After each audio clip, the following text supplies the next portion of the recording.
When Heidi awoke on her first morning in Frankfurt, she could not understand where she was. She rubbed her eyes hard, then looked up again. Everything was the same. She was sitting in a high white bed in a large room.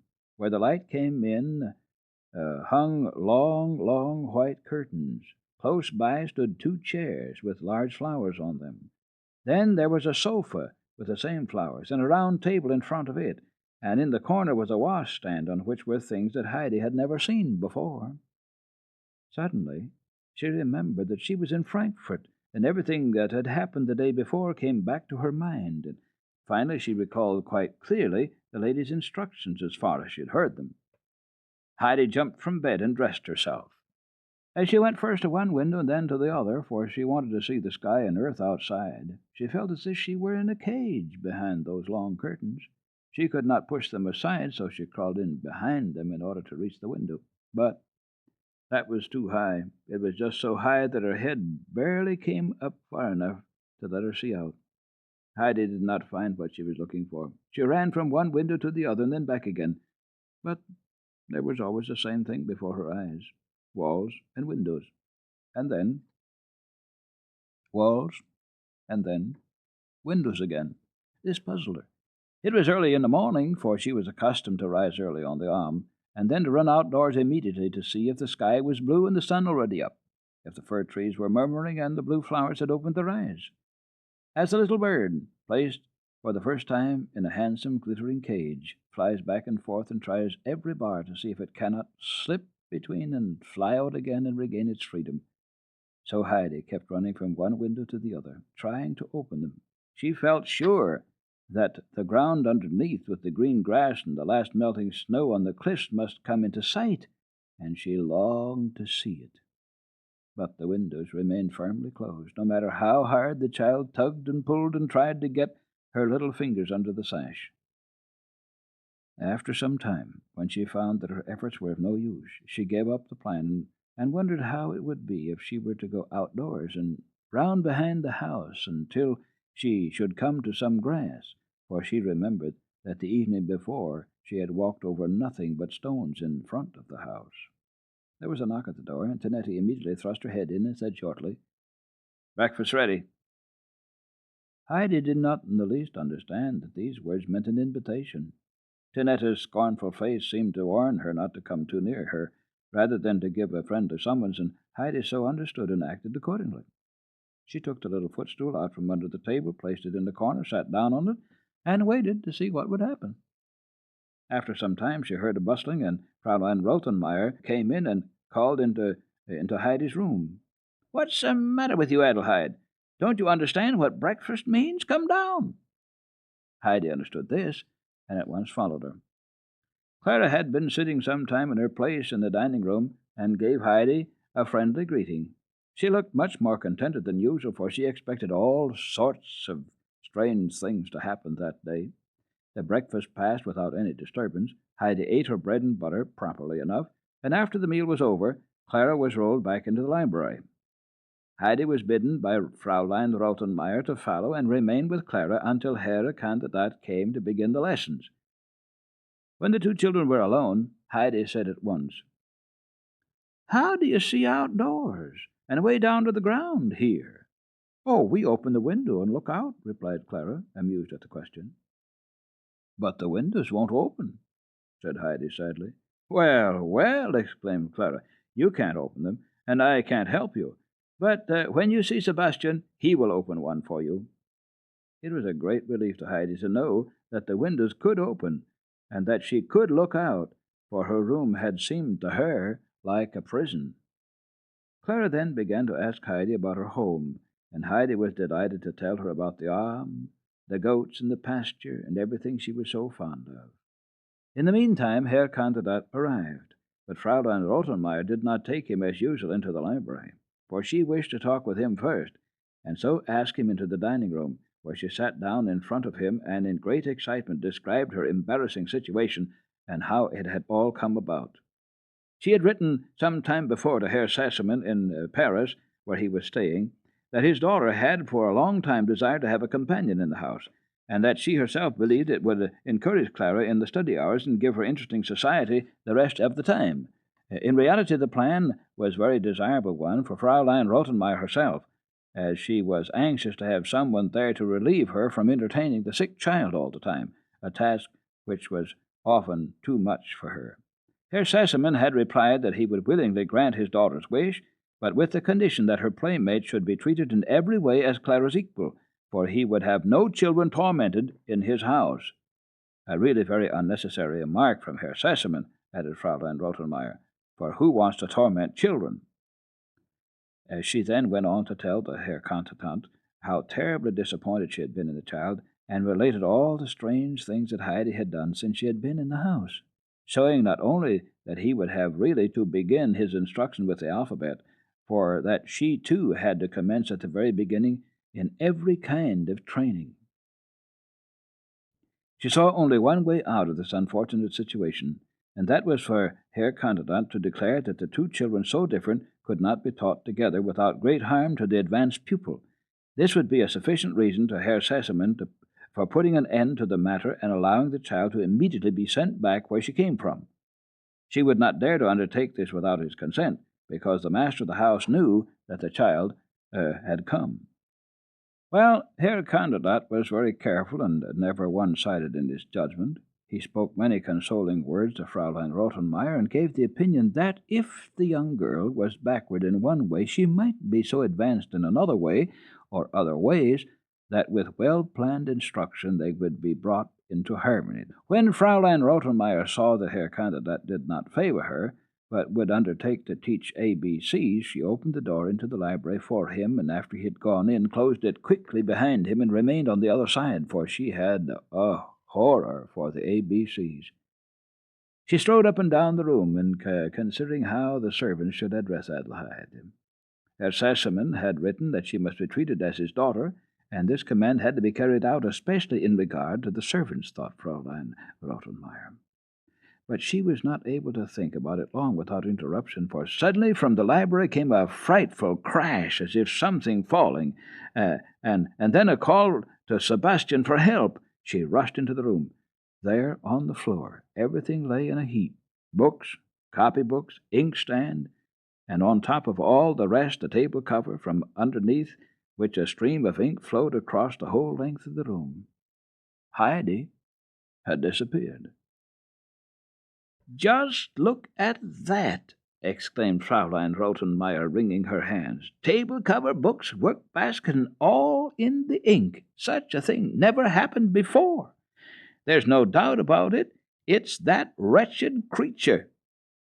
Herr Contretant stood in perfect dismay, gazing at the destruction which could be regarded only in one light, a very disturbing light. Clara, on the other hand, watched the unusual occurrence and its result with a look of perfect delight, and simply said by way of explanation, "Yes, Heidi did it, but not on purpose. She really must not be blamed. She was only in such a fearful hurry to get away and pulled the cover with her, and so everything fell with it to the floor. Several carriages went by, one after another, so she rushed out. Perhaps she had never seen a carriage before." There.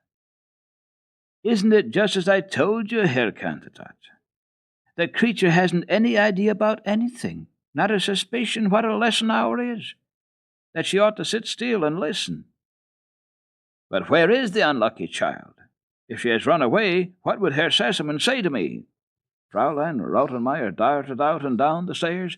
There, in the open doorway, stood Heidi, looking quite perplexed up and down the street. "What is it? What is the matter with you?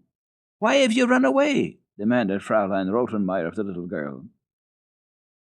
"I heard the fir trees roar, but I don't know where they are, and I couldn't hear them any longer," answered Heidi, looking blankly in the direction where the rolling of the carriages had died away, a noise which in Heidi's ears had seemed like the raging of the wind in the firs. So she had followed the sound in the highest glee. "Firs? Are we in the woods? What a notion! Come up and see what you have done." Whereupon Fraulein Rottenmeier went upstairs again. Heidi followed her, and was very much astonished to see the great damage done, for in her delight and haste to hear the fir tree she had not noticed what she was dragging after her. "You have done that once. You must not do it again," said Fraulein Rottenmeier, pointing to the floor. "When you are having lessons, you must sit still in your chair and pay attention. If you cannot do it by yourself, I shall have to fasten you to your seat. Do you understand?" "Yes," replied Heidi. "I will sit still now," for she began to understand what was expected of her and what she was expected to do. Tinetta and Sebastian by this time had to come to put the room in order. Herr Commandant went away, for all further teaching had to be given up. There had been no excuse for yawning that morning. No, indeed. In the afternoon, Clara always had to rest a long time, and Heidi could then busy herself as she pleased, so Fraulein Rottenmeier had explained to her in the morning. When Clara had lain down to rest in her chair after dinner, Fraulein Rottenmeier went to her room. Heidi was glad to have the time to herself, for she had in her mind a plan that she was anxious to undertake, but she would have to have someone's help. Therefore she placed herself in the middle of the hall in front of the dining room in order that the person she wished to see might not escape her. Sure enough, in a little while Sebastian came up the stairs with a large tea tray, bringing the silver up from the kitchen to put away in the china closet.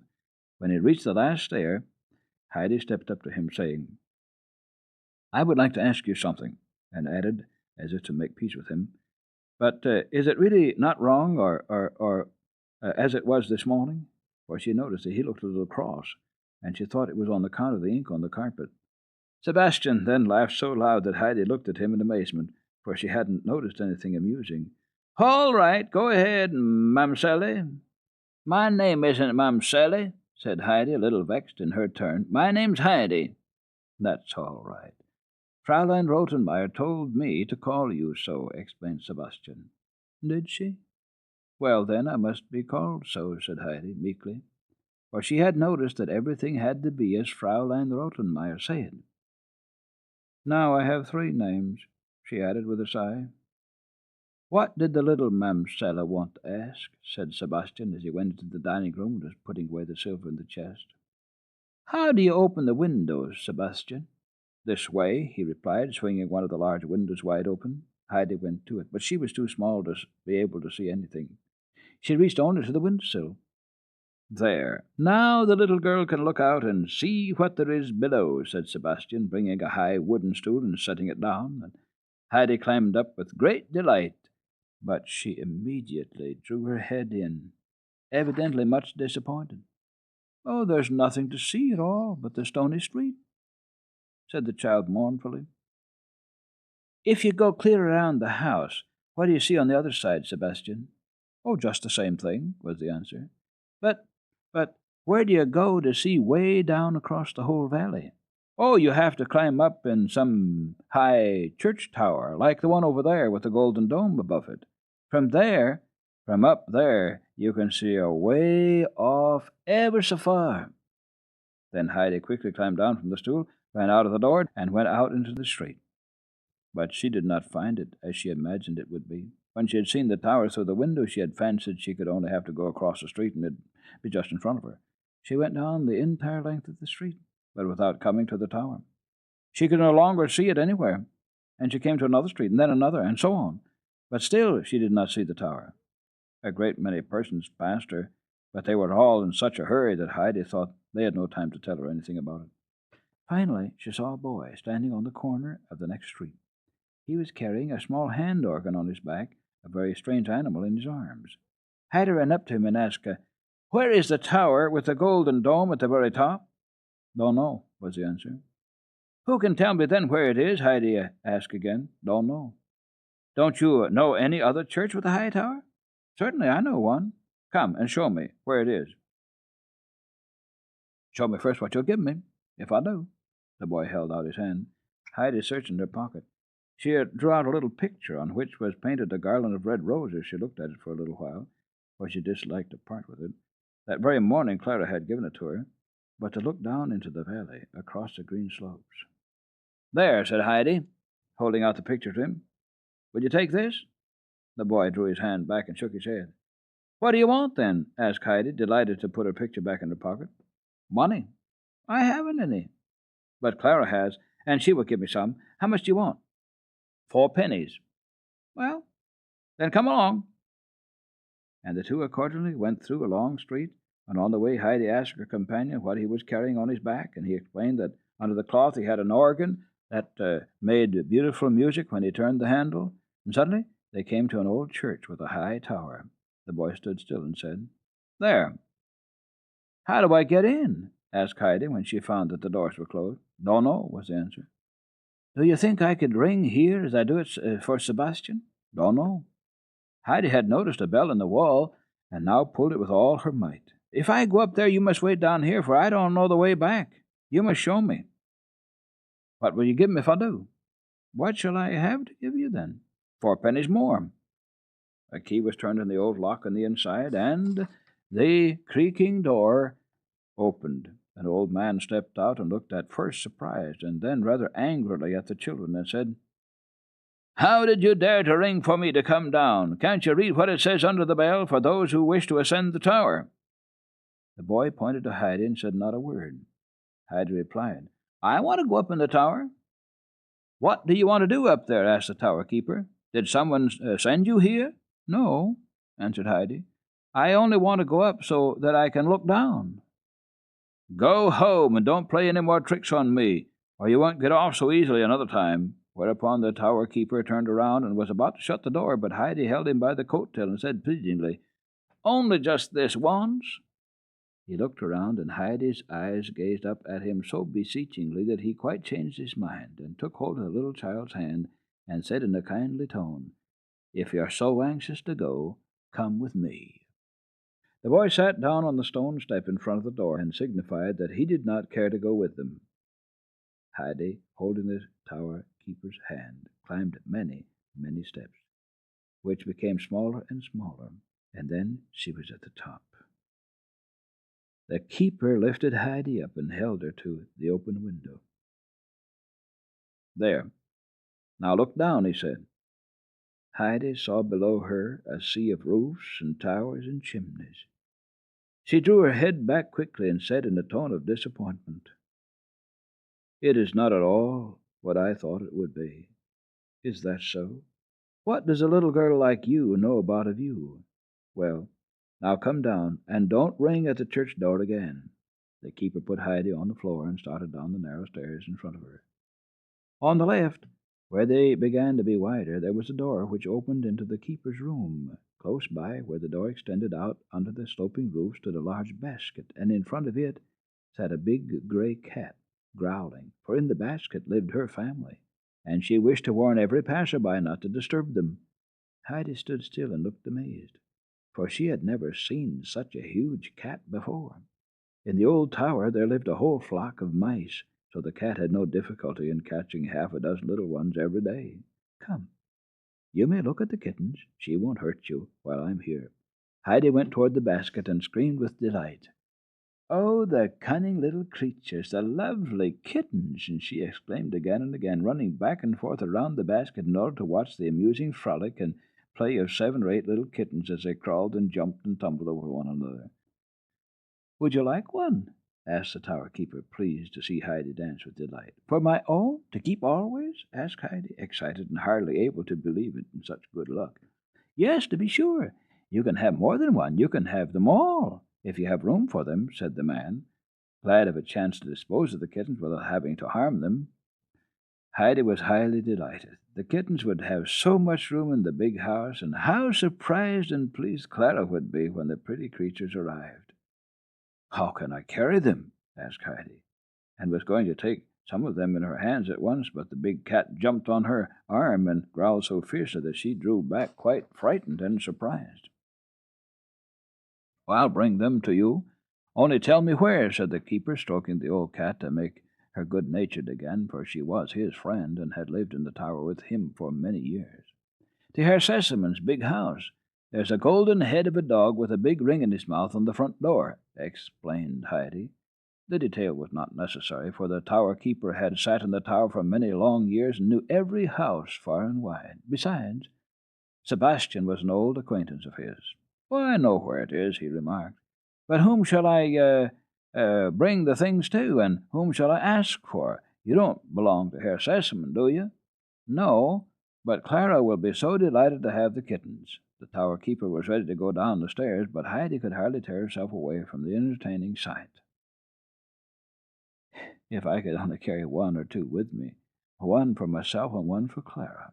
Why can't I? Well, wait a little, said the keeper, and he carried the old cat carefully into his room, put her in the cupboard, and shut the door, and came back. Now, take two. Heidi's eyes shone with delight. She chose a white kitten and a striped yellow and white one, and put one in her right pocket and the other in the left. Then she went down the stairs. The boy was sitting on the steps outside, and when the keeper closed the door after Heidi, she said, "Which way to Herr Sesamon's house?" "Don't know," was the answer. Heidi then began to describe, as well as she knew how, the front door, the windows, the steps, but the boy shook his head. He knew nothing about it. "You see," Heidi went on, "out of one window you look at a big gray house, and the roofs go so," and with her forefinger she described a sharp point in the air. And then the boy jumped up. All he needed was some such sign in order to find the way. He started off on the run, and Heidi after him. And in a short time they stood directly in front of the door, with a big brass knocker. Heidi rang the bell. Sebastian soon appeared, and when he saw Heidi, he exclaimed urgently, "Quick, quick!" Heidi ran into the great house, and Sebastian closed the door, and had not noticed the boy standing disappointed outside. "Quick, Mamselle!" urged Sebastian again. "Go right away into the dining room, for they are ready at the table. Fraulein Rottenmeier looks like a loaded cannon, but what made the little Mamselle run away?" Heidi went into the dining room. Fraulein Rottenmeier did not look up, and Clara said nothing. There was an uncomfortable silence. Sebastian pushed up Heidi's chair, but when she once was seated in her place, Fraulein Rottenmeier began, with a stern face and a very, very solemn voice. "Adelheid, I will talk with you later. Now I have only this to say to you. You have behaved very badly, and really deserve to be punished for leaving the house without asking permission, without anyone knowing a thing about it, and wandering about until so late in the day. I never heard of such conduct." "Meow," sounded as the apparent answer. Then the lady grew angry. "What, Adelheid?" she exclaimed, raising her voice. "After such behavior, do you dare to play a naughty trick? You had better be careful, I assure you." "I didn't," began Heidi. "Meow, meow." Sebastian put down the tray on the table and rushed out of the room. "That's enough," Fraulein Rottenmeier tried to say, but she was so excited that her voice no longer sounded. "Get up and leave the room." Heidi, much frightened, rose from her chair and tried once more to explain. "I really didn't." "Meow, meow, meow." "But Heidi," said Clara, "when you see how angry you are making Fraulein Rottenmeier, why do you keep saying meow?" "I'm not doing it. It is the kittens," Heidi said at last, able to say something without being interrupted. "What? What? Cats? Kittens?" screamed Fraulein Rottenmeier. "Sebastian, Tanetti, find the horrible creatures and take them away." Whereupon the lady rushed into the library and fastened the door in order to be safe, for to Fraulein Rottenmeier, kittens were the most dreadful things in the world. Sebastian was standing outside the door and had to stop laughing before he could enter the room again. While he was serving Heidi, he had noticed a little cat's head peeping out of her pocket, and when it began to meow, he could hardly contain himself long enough to set his tray on the table. At last he was able to go back calmly into the room, and some time after the distressed lady had called for help. Everything was then perfectly quiet and peaceful. Clara was holding the kittens in her lap. Heidi was kneeling by her side, and both were playing to their great delight with two tiny, graceful creatures. "Sebastian," said Clara as he entered, "you must help us. You must find a bed for the kittens where Fraulein Rottenmeier will not see them, for she's afraid of them, and will have them taken away. We want to keep the cunning things and bring them out whenever we are alone. Where can you put them?" "I will take care of them, Fraulein Clara," replied Sebastian willingly.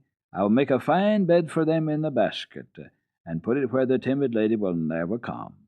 Just leave it all to me." Sebastian went on with his work, chuckling to himself all the while, for he thought, "This isn't the last of it," and he did not at all dislike to see Fraulein Rottenmeier a little distressed.